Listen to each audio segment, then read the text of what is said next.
March 19th, 2007, a 23-year-old founder walked through San Francisco with a camera strapped to his head. The camera was connected to a backpack.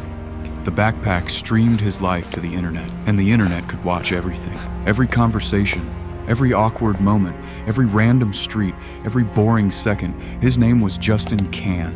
And at the time, this didn't look like the beginning of a billion-dollar company.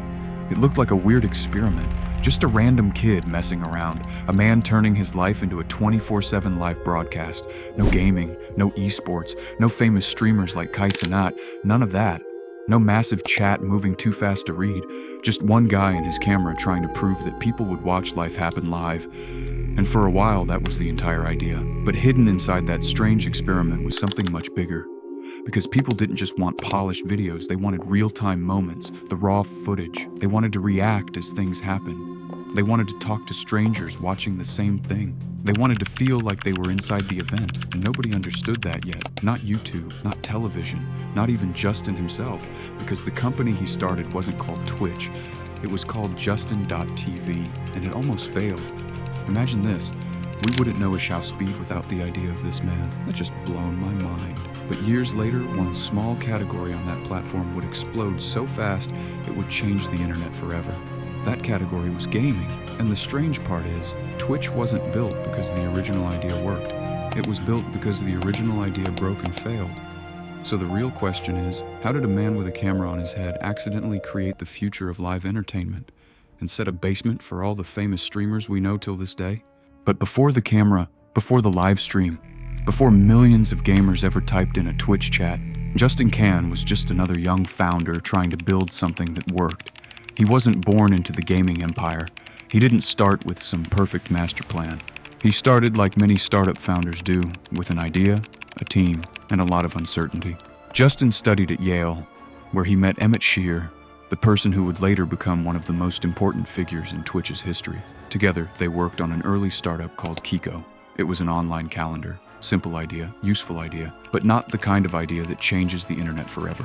And for a moment, it looked like Kiko might become something. They entered the startup world. They joined the early wave of Y Combinator. They were young, ambitious, and surrounded by people trying to build the future. But then, something happened. Google launched its own calendar, and when Google enters your market, everything changes. Justin learned one of the most painful lessons in business. Isn't always enough. Timing matters, distribution matters, and sometimes the market simply moves faster than you. So instead of trying to save something that was already slipping away, they did something unusual. March 19th, 2007, at midnight, Justin Kan turned the camera on, and from that moment forward, his life was no longer fully private. The camera sat on his head, the equipment sat in his backpack, and everything was being sent live to the internet. This was called Justin.TV, and the original idea was simple. What if one person could broadcast their entire life, all day, every day, not edited, not scripted, not polished, just live? At first, the idea grabbed attention because it felt impossible to ignore. People clicked because it was weird. Journalists covered it because it sounded futuristic. Viewers watched because they didn't know what might happen next. But very quickly, a problem appeared. Most of life is boring. Justin wasn't always doing something exciting. Sometimes he was walking, sometimes he was working, sometimes he was just sitting around. And when your entire product depends on one person being interesting, you have a problem. The idea was viral, but it wasn't scalable. And that's when the team realized something important. Maybe the camera wasn't the product. Maybe Justin wasn't the product. Maybe the real product was the ability for anyone to go live. So later that year, Justin.TV opened up beyond Justin's own livecast, allowing other people to create channels and broadcast live video too. And that decision changed everything. Because once the platform opened, the internet started showing them something they never expected. People didn't want to watch just one life. They wanted to broadcast their own. And hidden inside all those random streams, one category was quietly growing faster than the rest. But at the time, almost nobody understood how big it would become. Once Justin TV opened to everyone, the platform became chaos. People streamed everything. Random conversations, parties, sports, music, personal shows, tech events, late-night experiments. Some streams were interesting, most were not, but that didn't matter, because for the first time, the team could see what people actually wanted to broadcast and what people actually wanted to watch. That's when one category started standing out: gaming. At first, it didn't seem obvious. Why would someone watch another person play a video game? That question sounds normal now, but back then, it sounded insane, because gaming was still seen by many people as something you played, not something you watched. But the viewers disagreed. They weren't just watching the game, they were watching the player, the reactions, the skill, the mistakes, the personality, the live chat exploding in real time. That was the magic. It wasn't television, it wasn't YouTube, it wasn't just entertainment, it felt like being inside the room. And once the founders noticed this, they had a choice. Keep Justin TV as a messy platform for everything, or focus on the one thing that was clearly working. And this is where most companies fail, because they fall in love with the original idea, but Justin and his team didn't. They followed the users, and the users were telling them something very clearly. Gaming wasn't just another category, it was the future of the company. So instead of forcing Justin.TV to be everything for everyone, they made a decision that would change the internet. They took the gaming section and turned it into its own platform. That platform was Twitch. June 6th, 2011, a new platform appeared on the internet. It didn't look like much at first, just a gaming-focused spin-off from Justin TV. But the idea behind it was powerful. Instead of trying to be a live platform for everything, this new site would focus on one audience, gamers. And that focus changed everything. Because gaming didn't behave like normal entertainment. People didn't watch for a few minutes and leave. They stayed for hours. They watched tournaments. They followed streamers. They learned strategies. They spammed chat. They built communities around people they had never met. And that was the breakthrough. Twitch wasn't just about watching games, it was about watching games together. That sounds simple now, but at the time, it was a completely different way to think about media. YouTube was built around videos, television was built around shows, but Twitch was built around presence. Before Twitch, gaming content already existed.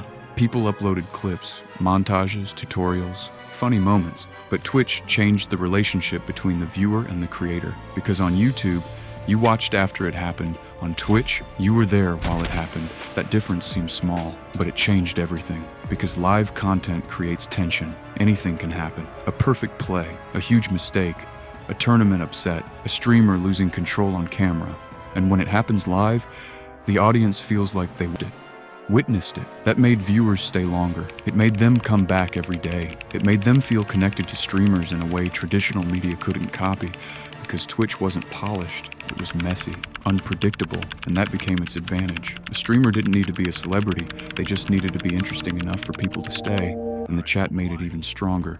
Because viewers weren't silent anymore, they could react, spam emotes, ask questions, create inside jokes, shape the energy of the stream. In a strange way, the audience became part of the show, and that's when Twitch became dangerous. Because once people don't just watch content, but feel like they belong to it, they don't leave. Once Twitch found its audience, everything started moving fast, really fast.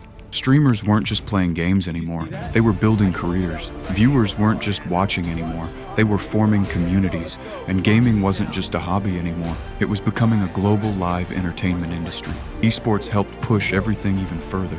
Big tournaments brought massive audiences. Competitive games created constant drama, and every match had something Twitch was built for. Live tension, a comeback, a clutch play, a mistake, a reaction. Moments that only mattered because everyone was watching at the same time. And that made Twitch different from every other platform, because it didn't need perfect editing. It didn't need polished production. It needed attention, and gamers gave it hours of it, every day. By 2014, Twitch had become too big to ignore. This wasn't a small gaming website anymore.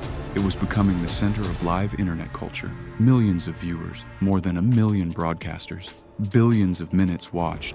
And suddenly, the biggest companies in tech started paying attention. Because whoever controlled Twitch wouldn't just control a streaming platform. August 25th, 2014, Amazon made the announcement. They were buying Twitch for almost $1 billion. A platform that started as a strange experiment. A guy walking around with a camera on his head had become one of the most important websites in gaming. And that's the part that makes this story so powerful. Twitch wasn't born from a perfect idea. It wasn't obvious from day one. It didn't start with a clean vision of esports, streamers, subscriptions, and creator communities. It started messy, confusing, almost ridiculous. But the founders did one thing right. They paid attention. When Justin TV didn't scale, they didn't pretend it was working. When gaming started growing, they didn't ignore it. They built a place where gamers could belong. And that changed everything. Because today, Twitch is not just about games. It's about creators, communities, live culture, moments that happen once and disappear forever if you're not there. That is what they discovered. Not that people wanted more videos, but that people wanted to be present. And it all started with one founder, one camera, and an idea that looked too strange to work, but somehow became the future.